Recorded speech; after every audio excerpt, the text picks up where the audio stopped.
qodobadan iyo qodobadii kale nagu soo kordha ayaa daawaday qaybtan ku daawan doontaa haddii aad nagu cusub tahay nagu soo biir oo subscribe saara channelkeena haddii aad horena joogtaan aad ku maasan tahay like sar muuqaalka siina share kare qodobada ugu waaweyn ee aad daawan doontaan waxaa ka mid ah saflayaasha magaalada Muqdisho oo maalintii labaad isugu soo baxay Muqdisho iyagoo markaa ka cabanaya diidmada shilinka Soomaaliga isticmaalkiisa haddaba waxaad daawan doontaan qaar ka mid ah ganacsatada oo la hadla warbaahinta kuwaasi oo baaq u diray madaxweynaha jamhuuriyadda qodobada kale waxaa ka mid ah cabdicasiis xasan maxamed lafta gareen hogaamiye laga farmoloojiyay dalada koonfur galbeed oo qorsheynaya in dib ugu laabto halkaasi haddaba sidee uu doonaya inuu ugu soo laabto isagoo musharax madaxweynaha mise isagoo ah madaxweynaha koonfur galbeed waan soo qaadan doonaa faahfaahin arrimahaasi ku saabsan qodobada kale waxaa ka mid ah mucaaradka Soomaaliya oo si adag uga falceliyay khudbadii madaxweyne xasan sheekh uu u jeediyay odayaasha dhaqanka haddaba waxaa daawan doontaan siyaasiga Cabdiraxmaan Cabshakuur Warsame oo khudbadii madaxweynuhu ku tilmaamay mid aan isku aadanin isla markaana qalqal badan uu ka muuqdo qodobadan iyo qodobada kale ayaa ku daawan doontaan haddii aad nagu cusub tahay daawade nagu soo biir oo subscribe saara channelkeena haddii aad horena joogtaan aad ku maasan tahay like sar muuqaalka siina share kare waa hagaag aan ku bilaabo sale rabaye aniga sale aba sana rabaye sana hatta sande waliya sande azana sande hoy sande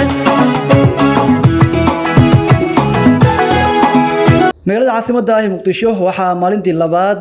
dibadbax ballaaran ka dhigay sariflayaasha shilinka Soomaaliga oo ka cabanaya diidmada kunka shilin maadaama uu saameyn weyn uu ku yeeshay gabiyaanba shaqadooda sariflayaashan oo isugu soo baxay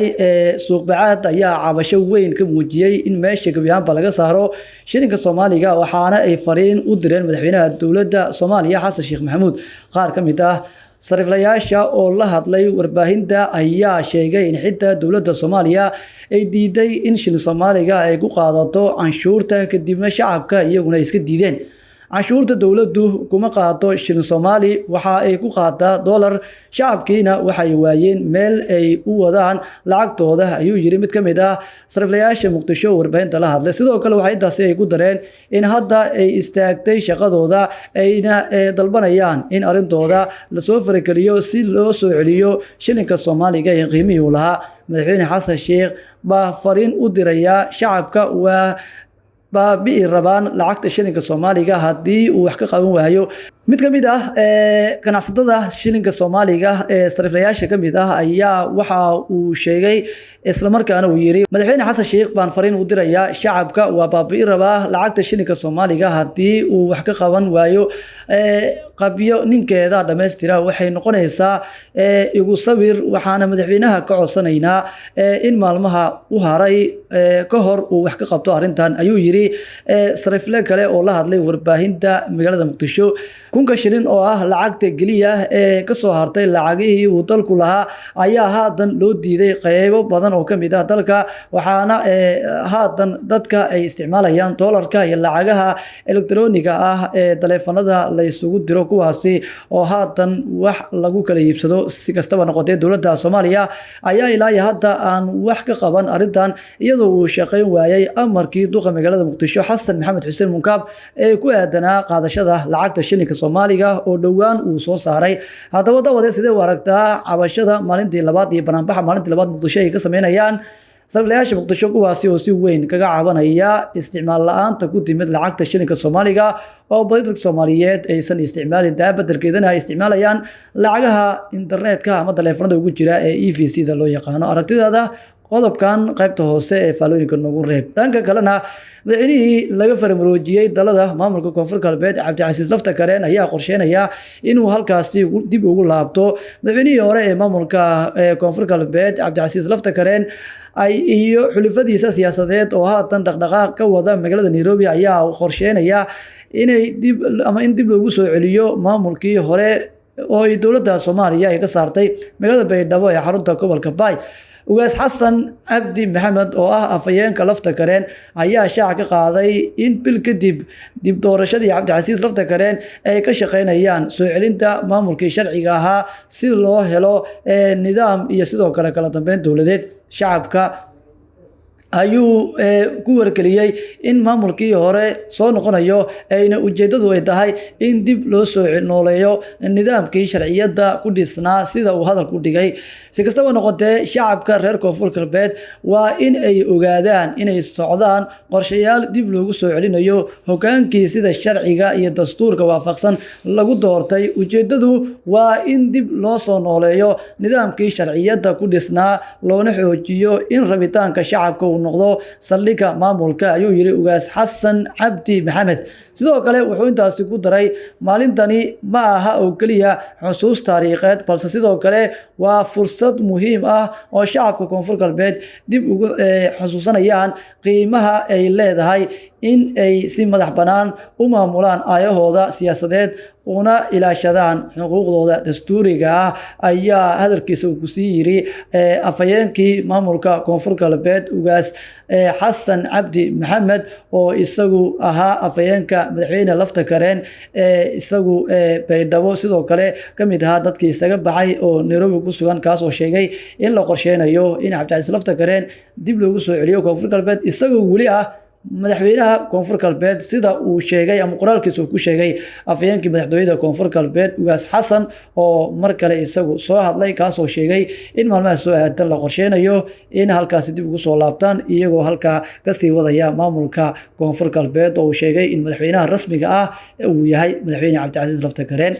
ugu dambeyn daawaday xubnaha siyaasiyiinta mucaaradka ah ee dhaqdhaqaaqyada ka wada magaalada Muqdisho ayaa si adag uga falceliyay khudbadii uu habeen hore ee madaxweyne Xasan Sheekh Maxamuud u jeediyay odayaasha dhaqanka ee uu casho sharaf ugu sameeyay xarunta Villa Soomaaliya. Siyaasiga caanka ah Cabdiraxmaan Cabdishakuur Warsame oo ah mudane ka tirsan baarlamaanka Soomaaliya ayaa sheegay in khudbadda madaxweynaha ay ahayd mid isku dhaxyaac badan uu ka muuqdo isla markaana aan isku xirneen ayna ka muuqatay kalsooni darro weyn sida uu hadalku dhigay siyaasi Cabdiraxmaan Cabdishakuur. Khudbadda madaxweynuhu waa in ay yeelato nuxur, ujeedo,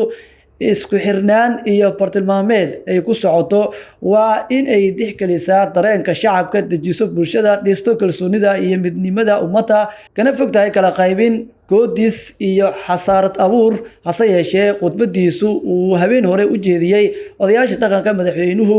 waxay ahayd mid isku dhex yaacsan kana maran heybad madaxtinimo. wuxuu madax dhaqameedkii kala duldhacay walwalka iyo walaaca uu ka qabo mudaxileedkiisa dhamaadka ah, ayuu qoraalkiisa ku yiri Cabdiraxmaan Cabdishakuur. sidoo kale wuxuu hadalkiisa ku sii daray, kar hal dhinac ah, xog aan sax ahayn, qalqal iyo hadallo iswada burinaya ayay u badneed. waxa ka muuqatay kalsooni darro iyo tixgelin la'aan dareenka odayaasha hortiisa fadhiya iyo si guud shacabka Soomaaliyeed. Cabdiraxmaan Cabdishakuur Warsame oo hadalkiisii wata ayaa shaaca ka qaaday in khudbadda madaxweyne Xasan Sheekh ay sidoo kale ahayd mid aan u qalmin xilka uu u hayo ummadda, isla markaana aan ka turjumaynin xaaladda adag ee uu haatan dalku ku jiro. waxay ahayd khudbad gole ka ful ah oo xilka iyo xafiiska uu hayo u qalmin, kana fog xilliga adag iyo xaaladda kala guurka ah ee uu dalku marayo. runtii waxaan daawanay heybadii dowladnimada oo horteena lagu jiidayo, ayuu mar kale yiri siyaasiga caanka ah ee Cabdiraxmaan Cabdishakuur Warsame. hadalkan ayaa ku soo aadayo iyadoo Xasan Sheekh uu isna ka noqsaday oo uu ku dooday in fursad uu siiyay xubnaha mucaaradka ee ka soo horjeeda, isla markaana uusan doonaynin in dalka lagu sii hayo halkiisa iyo doorasho dadban. Xasan Sheekh oo arrimahaasi ka hadlayay waxa uu yiri, farmaajo xilligiisii hal maalin intuu noo yeeray inteeni baagamuddada ahayd maxay idinla tahay nama uusan dhihin, aniguna wadadaasi farmaajo aan cidna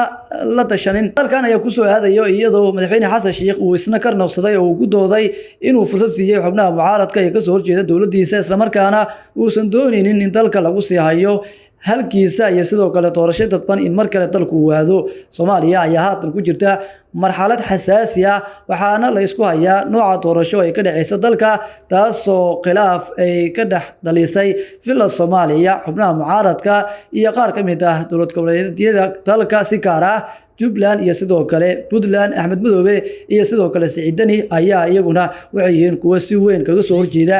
hanaanka doorasho oo ay dowladdu wado inay dalka ay ka qabato. haddaba daawada sidee u aragtaa hadalka kasoo yeeray siyaasiga caanka ah Cabdiraxmaan Cabdishakuur Warsame? Soomaaliya ayaa hadda ku jirta marxalad xasaasi ah, waxaana la isku hayaa nooca doorasho ee dalka ka dhaceysa, taasoo khilaaf ka dhex dhalisay fila Soomaaliya, mucaaradka iyo qaar ka mid ah dowlad goboleedyada dalka oo ay ugu horeeyaan madaxweyne Siciid Dani iyo sidoo kale Axmed Maxamed Islaam Axmed Madoobe. Jubbaland iyo Puntland iyagu kala hogaamiya, waxaana ay yihiin kuwo kaloo si weyn kaga soo horjeeda hanaanka doorasho oo ay dowladdu dalka ka wado. haddaba daawade sidee u aragtaa hadalka kasoo yeeray siyaasiga caanka ah Cabdiraxmaan Cabdishakuur Warsame oo khudbadii madaxweynaha ku tilmaamay mid khalkhal badani uu ka muuqdo? waad ku mahadsan tahay ilaa dhamaadka tin la soo gaartay like sar muuqaalka sina share kare haddii aad nagu cusub tahayna nagu soo biir oo subscribe saara channelkeena. mahadsanid.